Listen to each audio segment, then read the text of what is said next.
મારા વાલા પ્રિયો, ઈસુ ખ્રિસ્તના નામમાં હું તમને પ્રેમાળ શુભેચ્છા પાઠવું છું। આ જગ્યા કેવી છે? સુંદર છે ને? એક સમુદ્ર છે અને તેની નજીક આવેલા વિશાળ શહેરનો એક ભાગ છે। જેમ મેં કહ્યું હતું, મેરી મલેશિયામાં સારાવાક નામના રાજ્યમાં સ્થિત આવેલું છે અને ખૂબ જ સુંદર સ્થળ છે। અને આ જે શહેર છે તેમાં આવું એક સુંદર સ્થળ અહીં સ્થિત છે। એક સુંદર શહેર છે જે સમુદ્રની નજીક છે। એક પર્વતીય પ્રદેશ છે। હું તે પર્વતીય પ્રદેશમાં ઊભો છું, તમારી સાથે વાત કરી રહ્યો છું। સારું, આજે યહોવા મારા માટે શું કહે છે? જો તમે આમ વિચારી રહ્યા હોવ તો બીજો રાજાઓ તેનો 3 અધ્યાય તેનું 17મું વચન, તમે પવન જોશો નહીં, તેમ તમે વરસાદ પણ જોશો નહીં, તો પણ એ ખીણ પાણીથી ભરાશે। યહોશાફાટ નામનો એક યહૂદી રાજા યુદ્ધ કરવા જઈ રહ્યો હતો। જ્યારે 2 રાજાઓ યુદ્ધમાં જઈ રહ્યા હતા, અચાનક તેઓ અરણ્યમાં પાણી વિના સંઘર્ષ કરી રહ્યા હતા। અને જુઓ, સૈન્યમાં ઘોડા છે અને અન્ય પ્રાણીઓ પણ હોય છે। તેમની પાસે બધું છે, પરંતુ પાણી નથી, પીવા માટે પાણી નથી। જો મોટી સેના પાસે પાણી ન હોય તો તે તરસને કારણે તે થાકી જશે અથવા તો નબળા પડી જશે। જો થોડા દિવસો વધુ પસાર થશે તો મૃત્યુની શક્યતા છે। તેઓ આવી મુશ્કેલ પરિસ્થિતિનો સામનો કરતા હતા। યહોશાફાટ તે પ્રભુમાં વિશ્વાસ કરતો હતો, એટલે પ્રબોધકને પૂછે છે, પ્રભુ આપણને શું કહે છે? શું આ ખતરનાક પરિસ્થિતિમાં આપણે શું કરશું? આપણે આવા એક જોખમમાં છીએ, આગળ શું થવાનું છે એમ પૂછે છે। આ ખતરનાક પરિસ્થિતિમાં શું કરવું જોઈએ એમ તે પ્રબોધકને પૂછતો હોય છે। અને પ્રભુ પ્રાર્થનામાં શું કહે છે તે તમે પ્રાર્થના કરીને પરમેશ્વરને પૂછો। પ્રભુ તેની પ્રાર્થના સાંભળે છે, ઉત્તર આપે છે। આજે તમને ખીણ દેખાય છે, તેમાં તમે ખાડા બનાવો। ત્યાં ખાડા હોવા જોઈએ, કારણ કે જો પાણી એકઠું કરવું હોય તો ખાડા બનાવવા પડશે, કારણ કે ત્યાં એક વિશાળ સૈન્ય છે।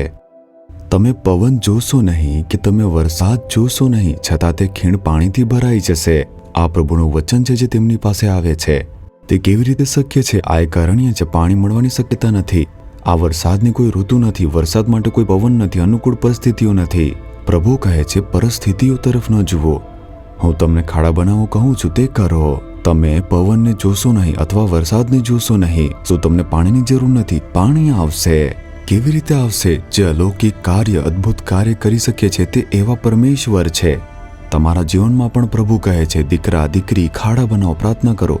તમને શું જોઈએ છે? પ્રાર્થના કરો, પ્રાર્થના કરો, પ્રાર્થના કરો, પ્રાર્થના કરો। ખાડા બનાવો, મને આ જોઈએ, તે જોઈએ, આવું થવું જોઈએ, મારે આ કરવું જોઈએ। ખાડા બનાવો, ઘૂંટણીએ પડીને તમે પ્રાર્થના કરીને જુઓ। એ તો ખાડા બનાવવાનું છે। મને ચમત્કાર આ બાબતમાં મળવો જોઈએ, આ બાબતમાં મને મદદની જરૂર છે, મને મારા આધ્યાત્મિક જીવનમાં આની જરૂર છે, સેવા કાર્યમાં મને આની જરૂર છે।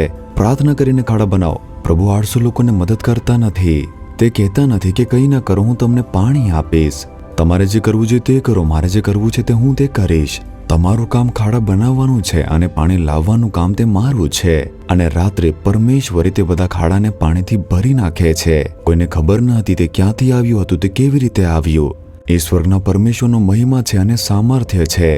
તમારા જીવનમાં પણ પ્રભુ આશ્ચર્યજનક કાર્યો કરશે જે તમને આશ્ચર્યચકિત કરશે। તમે વિચારશો કે આ કેવી રીતે થઈ ગયું છે, એ કેવી રીતે થઈ ગયું છે, તમે વિચારતા રહેશો, પરંતુ તે પ્રભુ તરફથી આવશે। શું તમે આ મહિનાના છેલ્લા દિવસે આવી ગયા નથી? તેથી તમે વિશ્વાસથી કહો, હે પ્રભુ, હું ખાડા બનાવીશ। ઘૂંટણીએ પડીને તમે પ્રાર્થના કરો, પરિવાર સાથે તમે પ્રાર્થના કરો, આ બાબતોમાં મને મદદ કરો એમ તમે કહો। પ્રાર્થના નામનો તમે ખાડો બનાવો। જેમ જેમ તમે પ્રાર્થનામાં ખાડા બનાવતા જશો, વિશ્વાસ મજબૂત થશે, પ્રભુ તેને ભરી દેશે। તમે જે કંઈ પ્રાર્થના કરો છો તેમાં પ્રભુ ચમત્કારો કરશે, તે બાબતો પૂર્ણ કરશે, તમારી જરૂરિયાત પૂર્ણ કરશે, તમને જે અભાવ છે બધું પૂરું થશે। આ થવાનો કોઈ પણ રસ્તો નથી। જ્યાં કોઈ રસ્તો નથી ત્યાં રસ્તો બનાવનાર તે પ્રભુ છે। અશક્ય વસ્તુઓને શક્ય બનાવનાર તે પ્રભુ છે। પ્રભુ સાથે શક્ય છે। શું વિશ્વાસ કરો છો? શું તમે પ્રાર્થના કરશો, હે પ્રભુ, હું વિશ્વાસ કરું છું, હું પવન જોઈશ નહીં કે વરસાદ જોઈશ નહીં, પરંતુ તમે તેને પાણીથી ભરી દેશો। તમે શક્તિશાળી પ્રભુ છો, હું વિશ્વાસ કરું છું, તમે મારા જીવનમાં આવા ચમત્કારો કરશો। હું પ્રાર્થના કરીશ, તમારી જાતને એવી રીતે તમે સમર્પિત કરી નાખો, હે પ્રભુ, તમે એવા પ્રભુ છો જો મારા જીવનમાં ચમત્કારો કરે છે। તમે અશક્ય વસ્તુઓને શક્ય બનાવનાર પ્રભુ છો। આ દીકરાને દીકરીને આજે ચમત્કારની જરૂર છે। તમે પવનને જોશો નહીં અથવા વરસાદને જોશો નહીં, છતાં ખીણ પાણીથી ભરાઈ જશે એમ પ્રભુ કહે છે। આજે આ દીકરીને દીકરાને એક અલૌકિક ચમત્કાર કરી આપો।